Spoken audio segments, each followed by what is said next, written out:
एक दिन बच्चों ने पिकनिक जाने की बात कही।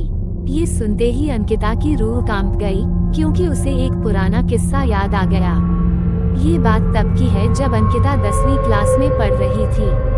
एक दिन टीचर ने पिकनिक का प्लान बनाया था। अपने सभी दोस्तों के साथ अंकिता ने भी जाने के लिए हाँ कर दी। पिकनिक पर जाना था पावागढ़। पूरा स्कूल पिकनिक जा रहा था, इसलिए करीब 30 बस सभी बच्चों को ले जाने के लिए तैयार थी। अंकिता अपने दोस्तों के साथ सबसे पीछे वाली बस में बैठ गई। सभी हंसते मस्ती करते हुए बस से जा रहे थे।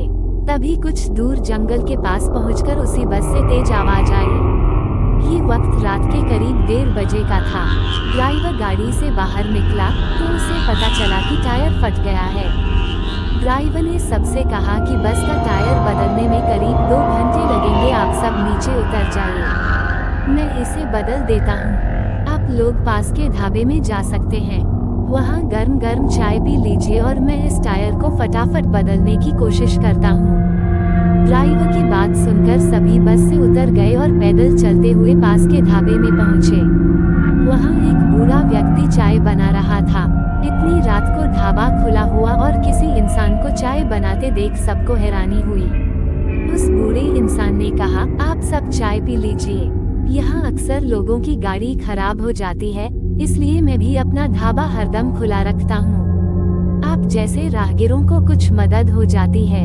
उनकी बात सुनकर सबने चाय का ऑर्डर दे दिया। उन्होंने कुछ ही देर में सबके लिए चाय बनाकर मेज पर रख दी। चाय पीते हुए अंकिता की आंखें एकदम ढाबे की छत की तरफ गई। वहाँ अंकिता ने एक औरत को सफेद रंग की साड़ी में खुले बाल लहराते हुए देखा। कुछ देर बाद वो जोर जोर से हंसने लगी। भले ही हंसने की आवाज किसी को सुनाई नहीं दे रही थी, लेकिन अंकिता ने उसे मुंह खोलकर हंसते हुए देखा था। ये सब देखकर अंकिता ने डर के मारे आंखें नीचे झुका ली। कांपते हुए किसी तरह से अंकिता ने चाय दोबारा पीना शुरू ही किया थी कि उसी वक्त जोर जोर से किसी के चिल्लाने की आवाज जंगल की ओर से आई। ढाबे में बैठे हुए सभी बच्चे और टीचर उस आवाज को सुनकर डर गए। सबको डरा हुआ देखकर उस बूढ़े इंसान ने कहा कि मैं देखकर आता हूँ क्या हुआ है, आप लोग यहीं बैठे रहो। इतना कहकर वो आवाज की तरफ बढ़ गया। तभी एक लड़की को खून की उल्टी लगातार होने लगी।